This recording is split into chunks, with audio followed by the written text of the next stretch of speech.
Okay, welcome back. Today we have Brian Baumgartner. You might know him as Kevin Malone from The Office. Kind of a cult following. I recently watched it all, maybe like a year ago, but I know a lot of people love it. It's funny as hell. He's got a new book out that we'll talk about, and maybe you can shed some light on filming, some funny stuff that happened while they were filming. I think 7, 8 seasons. They were on air for a long time.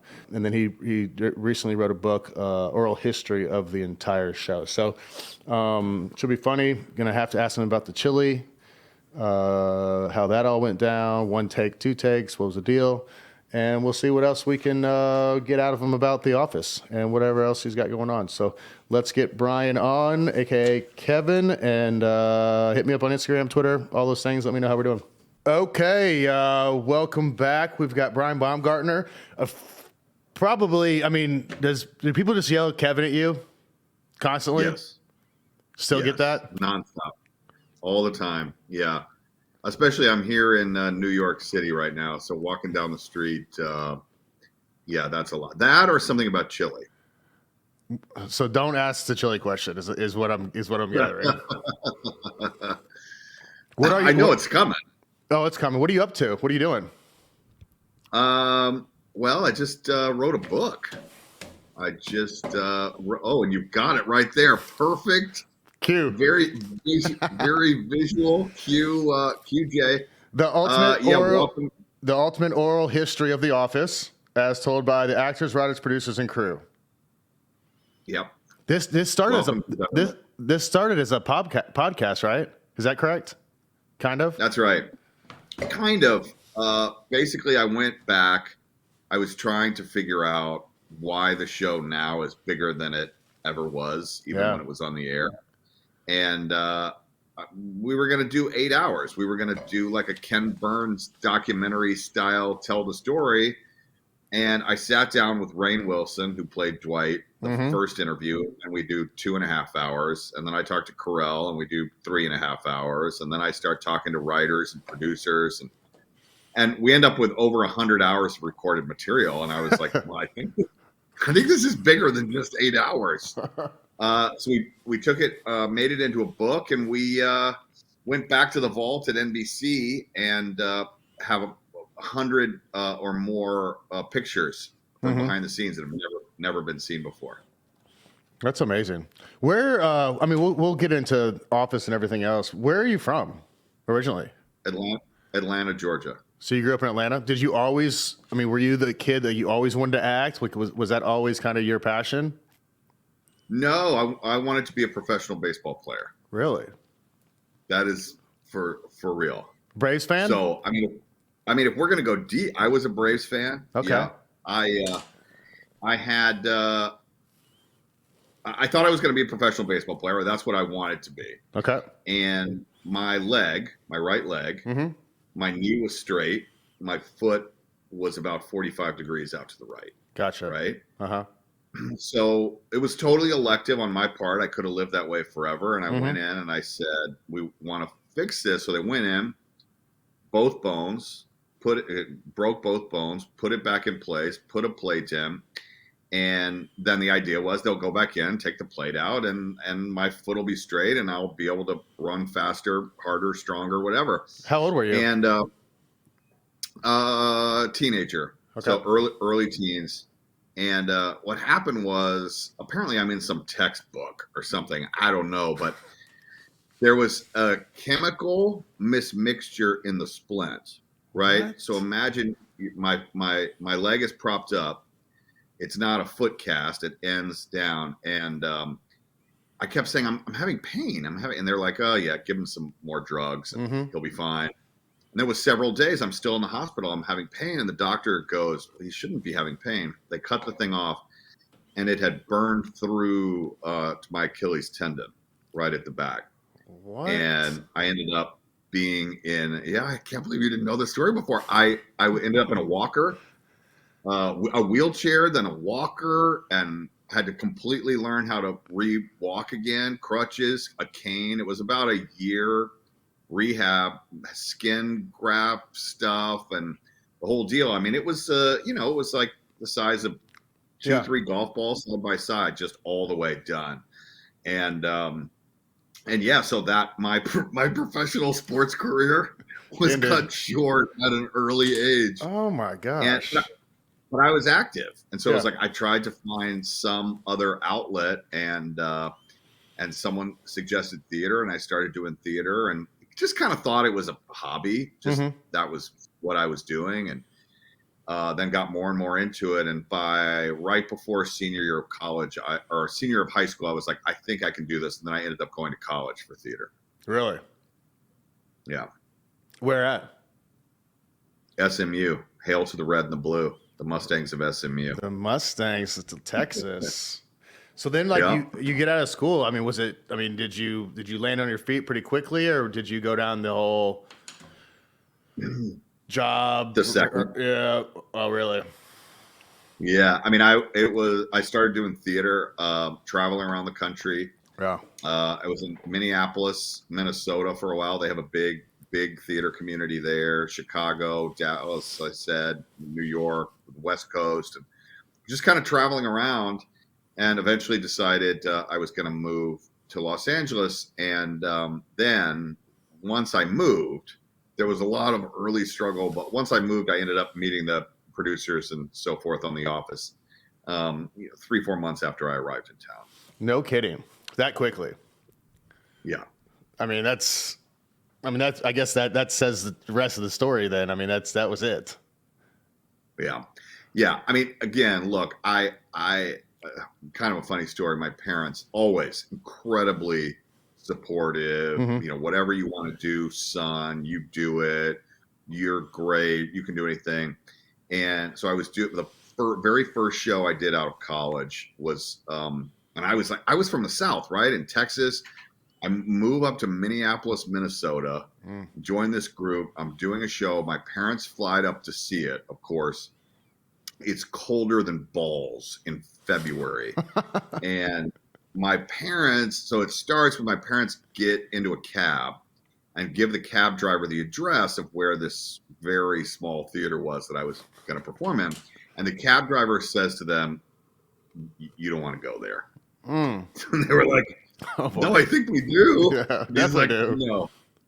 So it's like 15 whatever degrees below zero. We contemplated just not doing the show that night. Anyway, my parents were inclusive of 15 people who were watching the show, and the show ends, and they were totally supportive, and for years after, but many years after, they laughed and said, on that cab ride back to our hotel, we were like, what in the hell is he doing? What is he in this frozen tundra here? Nobody's ever going to see him perform. There's a dozen other people and us in this space. What is happening? But they, to their credit, never dissuaded me, never, tried to talk me out of it or anything. So they were incredibly supportive. We'll just let him crash and burn on his own. Yeah, exactly. I've done some comics, and they've told stories of, being in New York and literally doing a show with one person in the crowd. And they're like, it's just kind of how it goes. If you work out a lot like I do, then you're probably familiar with creatine, but don't settle for the giant tubs of junk they sell you everywhere. You need creatine that actually works in small doses, and that's Concrete. Concrete is the only microdose creatine that is able to provide all the strength and endurance benefits of creatine without any of the negative side effects like bloating or cramps. Science has long known that creatine is needed to help fuel every cell in the body. That includes the immune system to fight serious disease, the muscles to increase greater strength, and even the brain to increase and improve memory, mental processing, and focus. Concrete is the gift of better health, focus, fitness, and immunity this holiday season. It's a perfect stocking stuffer available at Walmart and Walmart.com. Enter to win a free membership to Planet Fitness for an entire year plus a $500 gift card. Take better control of your health, body, and mind. Get Concrete into your life today. Register at concrete.com/podcasts. That's CON-CRET.com concrete.com/podcast. Available now at Walmart and Walmart.com. Concrete is truly changing the fitness and health game. Go to concrete.com/podcast. So you get to LA, you meet, guys from the office. I mean, did you know? I mean, you guys did the pilot season. Did you think the show would make it, or was it just like, I'm not sure how this thing's gonna go? It was, and that's part of the reason also of telling, of writing the book is it was absolute. I mean, the fact that now there's 207 episodes. I mean, it was absolutely going to be canceled after 6. I mean, it was dead. Really? And then we did 6 more the second season, and they were going to cancel it again. Like it was not doing good in the ratings. People didn't get it. We loved it. I mean, those of us who were working on it felt like it was really good. But, back then it was so different than anything else that was on television. And it just gradually took time, and quite frankly, took younger people to start watching the show. Finding the show? Did you watch the British version? I loved it. Yeah. I thought it was great too. I loved it. Yeah, loved it, and and that's why actually I wanted to be a part of the show. And people, have asked me over time, like, well, did you, everybody else was saying it wouldn't work. Did you not think that? And I feel like at the time I was just like, well, I just thought it was really good. And so why not? I was probably too dumb to realize that it was probably something that was going to get canceled. It was really a struggle early on, first season into the second season. And we sort of tell that journey of the second season in the book. Like everything had to go right that made the show keep coming. And probably the primary thing was there was a little movie. I don't know if you ever heard of it, called A 40-Year-Old Virgin that came out. And Steve Carell became the biggest comedy star on the planet. And I think that's probably what kept us on the air early on.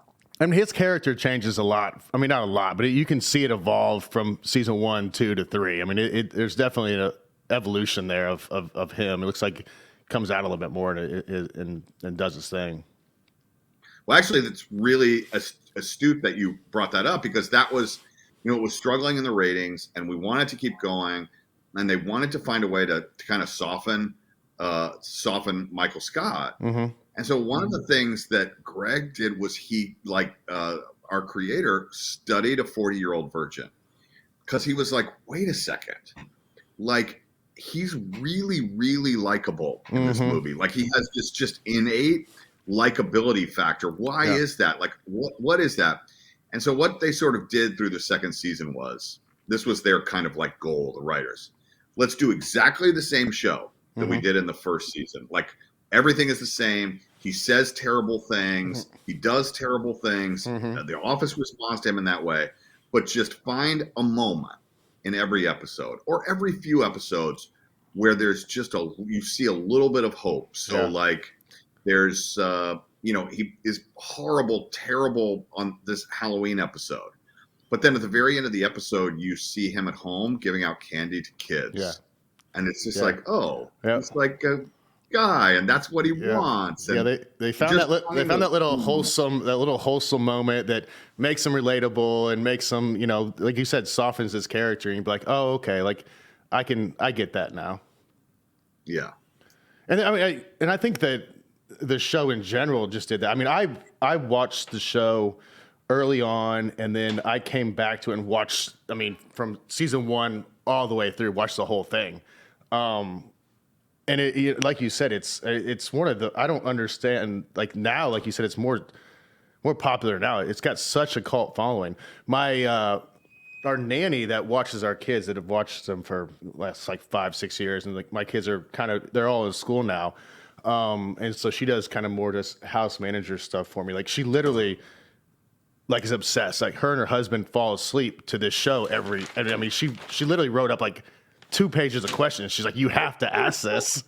And I'm like, it's literally it's amazing kind of how this cult following around it, like now, rather than, what it was 4 or 5 years ago.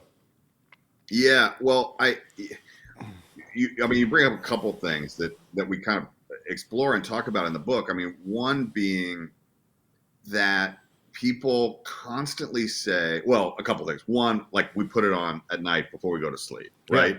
Yeah.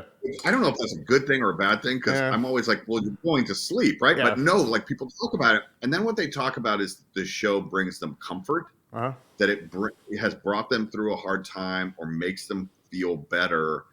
And it's a weird kind of dichotomy between what you think of the show, right? You think about it being kind of subversive, mean. Some of the characters are mean to other.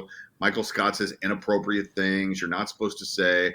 But I think at the end of the day, there's like an inherent kindness and love and like family that exists within the people that make the people watching it feel good and a part of it.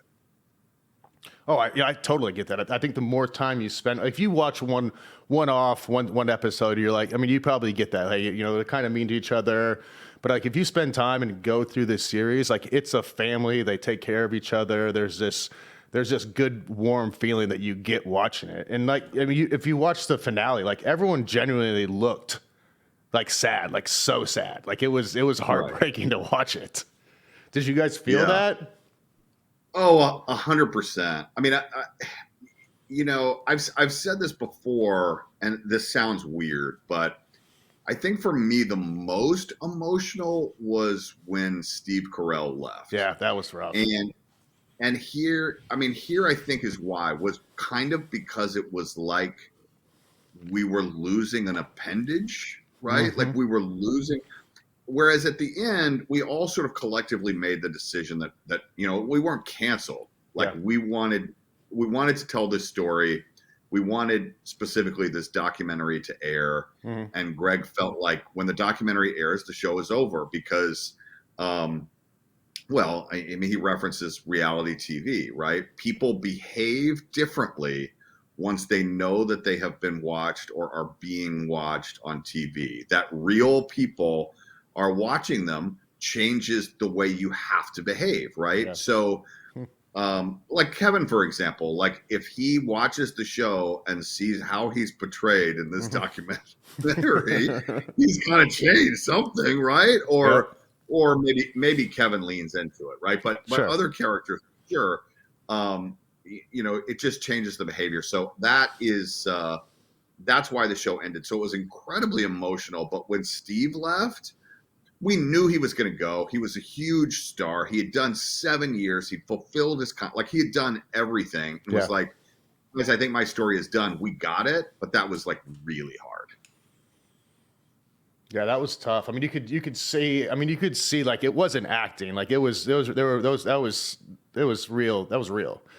Do you think there has to be more time? Like, you know, Friends is trying to do the comeback. Do you think there needs to be more time for you guys to have before you can kind of do that type of scenario?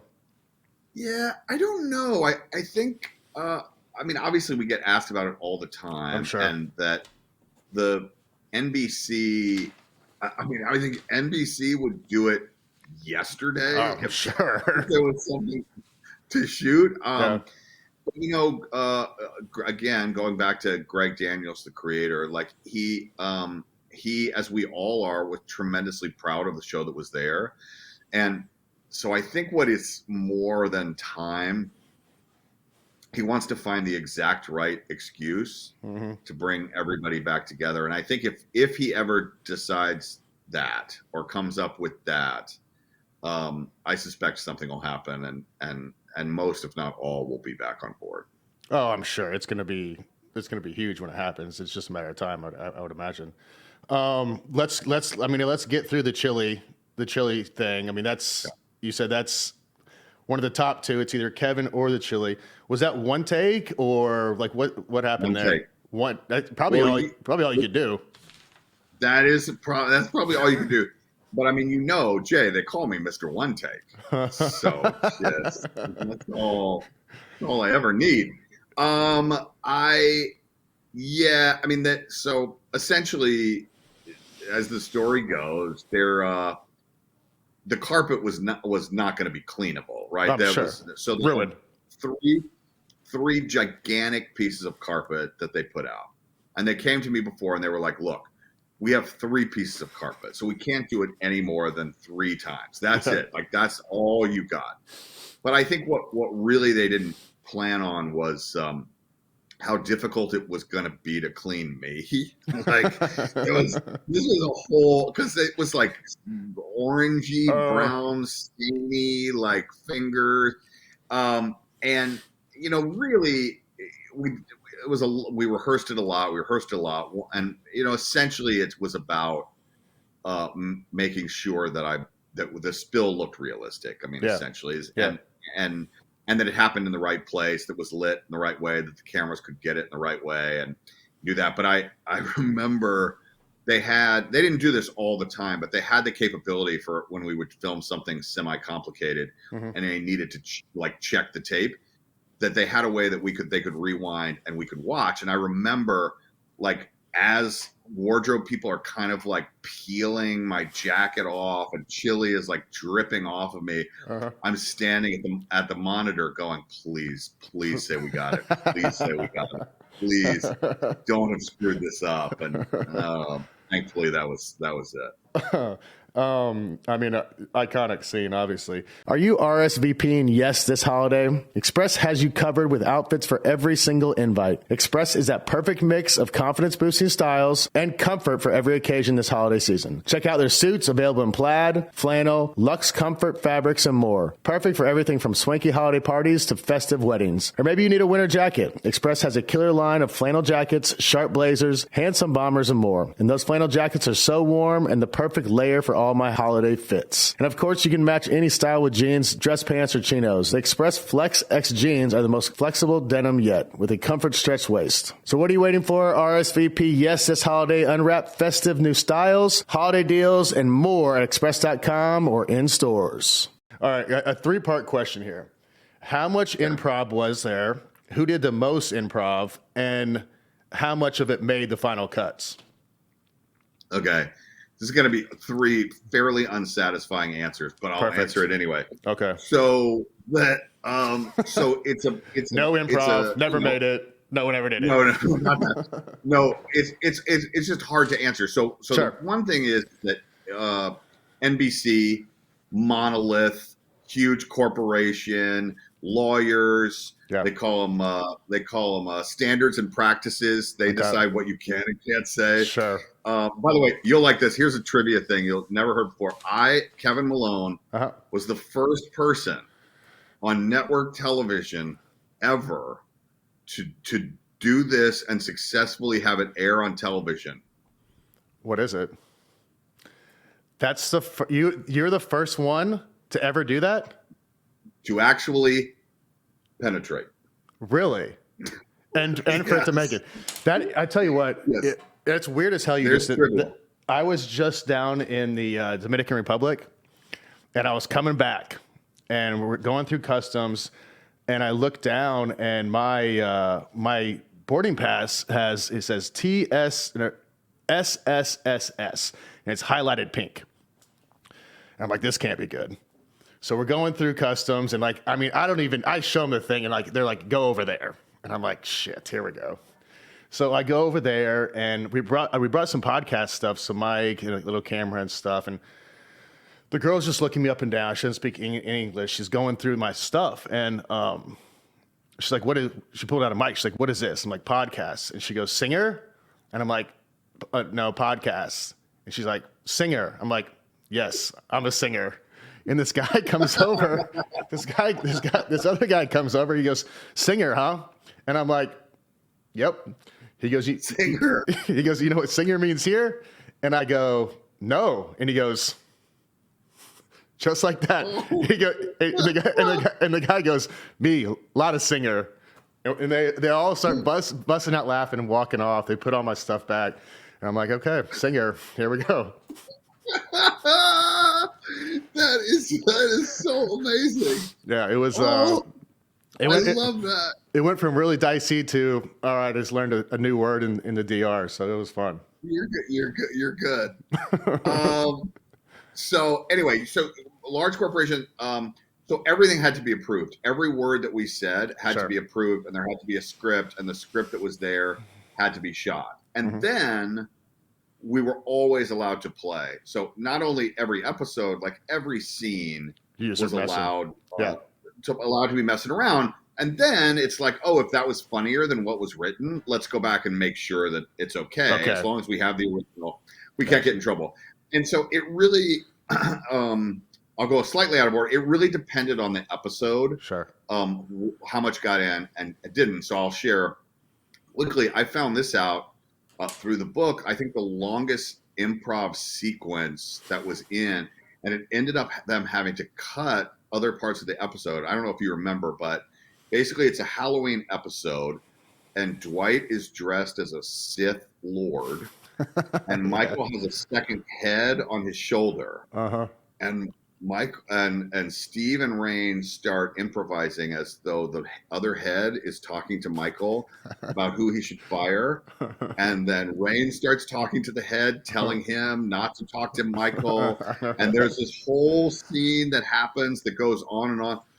It went on so like none of that was written basically, Yeah. and there was a huge long section. The other just like probably the most famous now that people are most shocked was totally improvised was very famous moment, unlike that, but the gay witch hunt when Oscar, it is discovered that Oscar is gay, Uh-huh. and Michael is attempting to show everyone who works in the office that being gay is okay, and he shows that finally by kissing Oscar. Yes. That kiss was improvised. Really? That was not scripted. What did Um, so Oscar's reaction is legit. is legit, is genuine, was surprised. Wow. And so that was done. I would say in general, the person who improvised the most, like by volume, would be, most episodes we had a scene in the conference room Yeah. that Steve for 7 years dominated, and he would do the most improvising in those long speeches, probably of anything else. Sure. Who broke the most? Mindy Kaling, hands down. Really? Just couldn't keep a straight face? Yeah, she was known as a laugher. Well, it has to be hard because you guys are all so damn funny. And Yeah, it was well written. Yes, incredibly well written. I mean, that's the thing. Oftentimes, this is like so self-indulgent. Like, gosh, aren't I funny? But those, we call them the talking heads, right? Mhm. Like the direct address camera when you were by yourself.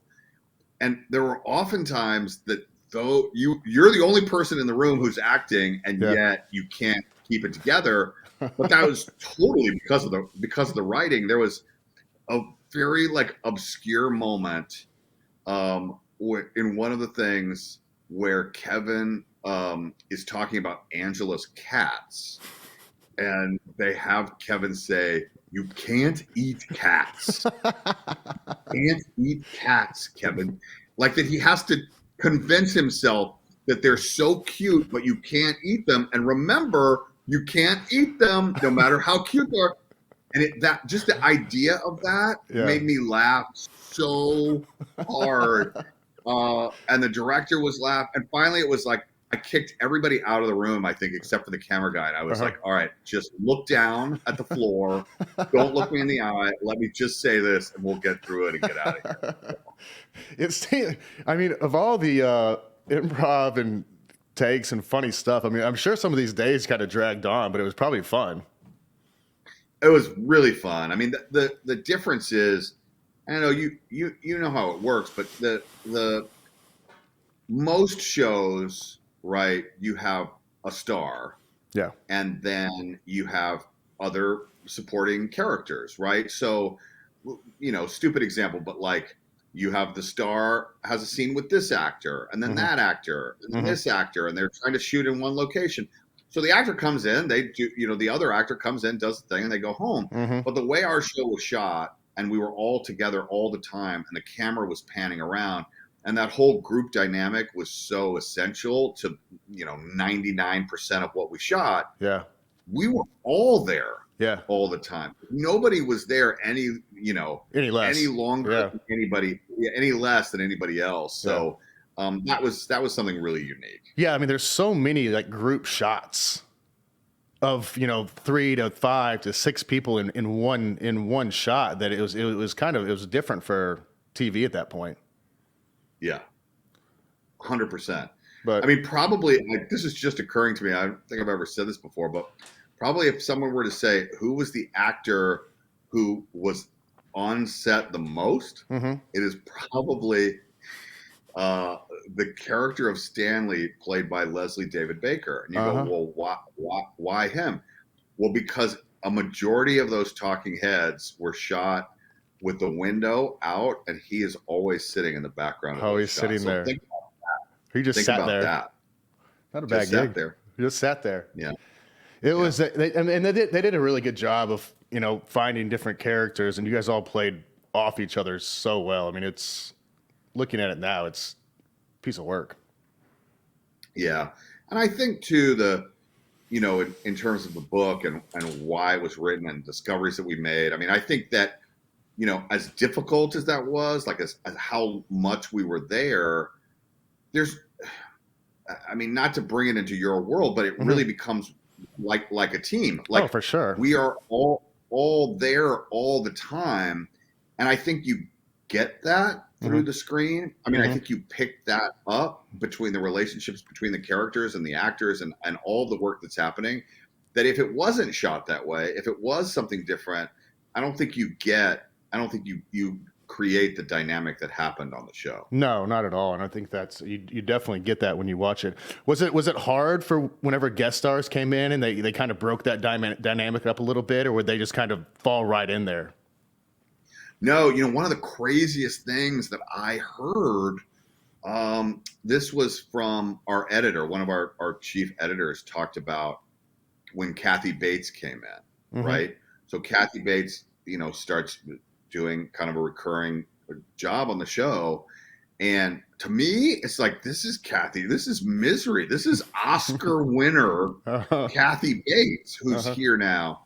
And Claire would talk about that when she would get in the edit and would see the shoots, that it was very clear that she was nervous. Oh, really? So I talked to a few people about that, or coming in, Ellie Kemper, who played Erin, who came in, and essentially what she said was, you guys, we'd all been watching you at that point, like 5-6 years. Yeah. And like acknowledging that ensemble.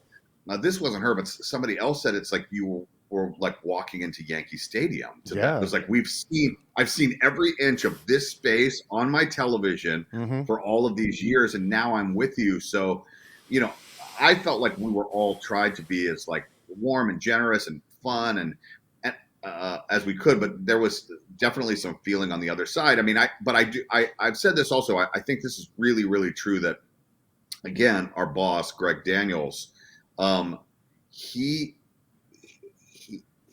would mix up the energy of the ensemble. He was incredibly loyal and loved everybody. So there probably weren't as many firings as should have happened of employees. I mean, like who worked at Dunder. Does Kevin really have stayed around for 10 years? But thankfully, Greg liked me. But it was like, we're now in year 3. Let's bring in an Andy Bernard character. Yeah. I want Pam's role to evolve and for her to have more aspirations. Let's bring in an Ellie Kemper that has this crazy positive energy that nobody else here at Dunder Mifflin has. And I felt like that just kept giving the actors who were still there. Of course, there was the old reliable joke that I could throw at Angela or at Oscar or at Dwight, but then here's now this little hummingbird of like Erin, the receptionist, like with this totally new energy. Oh, isn't that interesting? Well, let's look at, Kevin, like level stasis, and then this like hummingbird, like maybe that could be funny in some way, So I thought they did a great job of that. Yeah, and they did a great job of, like, you had your yeah, like you said, you had your things, but like everyone kind of had their own vertical, and they did a good job of, making sure that each person had a little part in this whole team. And it was, I mean, it's fascinating to watch. And like you said, whenever guests come in, like I would be, if I was one of those people, I mean, I'm sure they were thinking like, let's just not mess this up. These guys got a great thing going.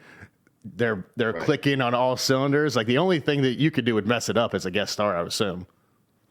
Right. No, 100%. And it's funny that you said that. And of course I think of, our old buddy, Mr. Rogers, who, we became friends and, at one point I went to Green Bay and he walked me out of the tunnel at Lambeau Field where I was, this is incredible. Like this for me is incredible.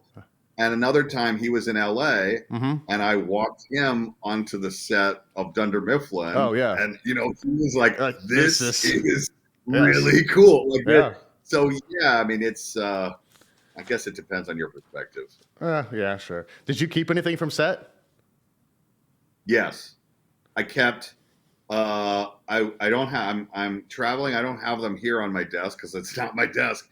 I have this actually just occurred to me how funny this is. Actually, I told somebody else this, and I was at my desk and showing it.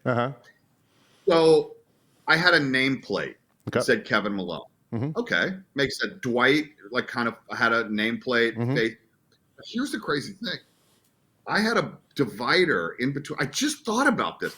I had a divider in between Angela and I'm back in the corner, and the nameplate faced me,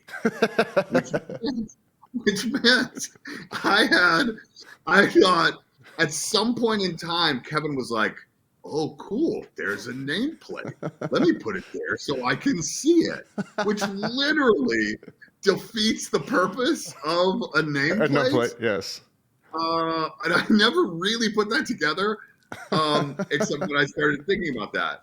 I took it, I think, because it just had my name on it or whatever. I took that. The very first joke I had in the show, Michael is introducing the documentary crew, and he talks about Kevin, and he says basically like he's not a great accountant, but he's a great entertainer. And it cuts to a shot of me with this giant pencil. It was this red giant pencil, and I'm pretending to write with it and looking over at Oscar, like making him laugh. Totally stupid. Never referenced again, but that sits on my desk. And then the big one for me was I have the jar of M&Ms. Oh. Yes. It's out there. Of course. Yeah. Of course. I have that. So are you a Green Bay fan? Or just an Aaron fan? From Atlanta. Are you a Braves fan? I'm from Atlanta. Are you a Braves fan? I became a Green Bay fan. How? Because of Aaron. Yeah. You're like my son. We start hanging out a lot. You're like my son. He's just a bandwagon fan. Like whoever's winning, he's like, I'll be that guy. No, for me, I couldn't. We became close. Yeah. And for me, it just became like, so I'm gonna root for like my hometown team. I live, by the way, 7,000 miles from Atlanta. Sure. I'm going to root for my hometown team that I'm never going to get to see to play, or I'm going to go and hang out and root for him. I tell you what, though, I know you know this. I mean, you may not admit it, but I mean, Green Bay is a really special place. Oh, it's incredibly special. Oh, walking in that field and the whole thing, like it's majestic. Like there's this aura about it. If you don't have a team that makes you have to inherently root against them, so like Bears, Vikings, basically. I don't know. Do the Lions count? I'm not sure if they do or not. They don't. If you have, you said it. I didn't. Detroit. I didn't say it. If you're that's fine. But anybody else, like they're not a team that you can hate, which is kind of weird. Like like people who have had sort of sustained success, teams that have had sort of sustained success. Like a lot of people hate the Cowboys. A lot of people hate Patriots or the Yankees or the Lakers or the Celtics. Green Bay, maybe not as as much of a dynasty recently as those years, but still always good. Yep. If you go there, it's hard to hate it. It Oh, really, it I mean, is. it's almost impossible. It is. Yeah. And the people there are great. The fans are great. They're all out there tailgating. Like they do football the right way. Yes. From the start to the finish. And I have a lot of respect for him. I have a ton of respect for Aaron. Sucks kind of what he's going through now, but he'll get on the backside of that soon. Yeah. I for people who don't know this, I don't know how much you would know this either, but when I first went, and it was like tailgating, right? And so and there is this that exists, by the way, but I'm thinking, right, like beers, brats, the little portable, grills out of the parking lot. That's what I think of. And I show up with, someone who I'd met there, and we drive up to a house. Yeah. And I'm like, we're tailgating? Yeah. And I get out, get out of the car. They park in this driveway. Get out of the car, and it's a garage, and there's like the plastic across the garage instead of the door to keep some heat. It was winter. And you open the plastic, and you walk inside, and there is food everywhere, any imaginable alcohol that you could want. They've taken the little bathroom that's inside the house, and there's just a urinal in there, right? Yep. So they've got it set up, and the only thing there is there's one very simple small bucket on the bar, which is basically like, hey, if you can throw in a few bucks, great. Yeah. And I mean, it's like, it is, and then you leave this house like tailgating garage party, and you walk 150 yards and you walk into the stadium. It's so the coolest thing. Oh, it is. I remember the first time we played there, and we're driving. I mean, we're just in the middle of a neighborhood, and it's like, where are we going here? Like this isn't normal. There's just houses, people outside, people inside, house, and then it's like there's this huge Coliseum here. It's like, oh, okay. I guess we're doing it here. Yeah, that's right. But it's fun. I just saw that I think they're selling. I guess they're selling like a portion of the team. It's really unprecedented. Yeah. Cool. They'll sell autographs. Are you RSVPing yes this holiday? Express has you covered with outfits for every single invite. Express is that perfect mix of confidence-boosting styles and comfort for every occasion this holiday season. Check out their suits available in plaid, flannel, luxe comfort fabrics, and more. Perfect for everything from swanky holiday parties to festive weddings. Or maybe you need a winter jacket. Express has a killer line of flannel jackets, sharp blazers, handsome bombers, and more. And those flannel jackets are so warm and the perfect layer for all my holiday fits. And of course, you can match any style with jeans, dress pants, or chinos. The Express Flex X jeans are the most flexible denim yet, with a comfort stretch waist. So what are you waiting for? RSVP yes this holiday. Unwrap festive new styles, holiday deals, and more at express.com or in stores. Well, I appreciate it. Where can people find the book? People can find the book. I've always wanted to say this, so I'm going to say it. It's available wherever you buy books. Anywhere you buy books. And if you don't, then you can go onto Amazon or, Barnes & Noble or whatever, and it's there. But I'm tremendously proud of it. It should be. I can say this because I had nothing to do with this. The design of it is so great, and the photos are amazing. So, yeah, I'm excited. You should be. I'm sure it's I'm sure it's flying off the shelves, and I'm sure it's going to sell even more. So, congratulations. It's amazing. I'm going to actually start it tonight, get into it. Awesome. Well, I appreciate it. Appreciate it. Thank you very much. Yeah. You have a good day. All right. Cheers. Thanks, Jay. See you, bud. Okay, that's a wrap. I want to thank Brian for coming on. He was funny as hell, as expected. Sometimes you don't know if they're playing a character, if they're going to be funny in real life. I had a feeling he would be, and he definitely lived up to the character and told some funny stories, and we got a little insight in it. So that was a good one. Hope you like it. Let me know what we're doing well and what we need to improve, and we will see you next week. Thanks.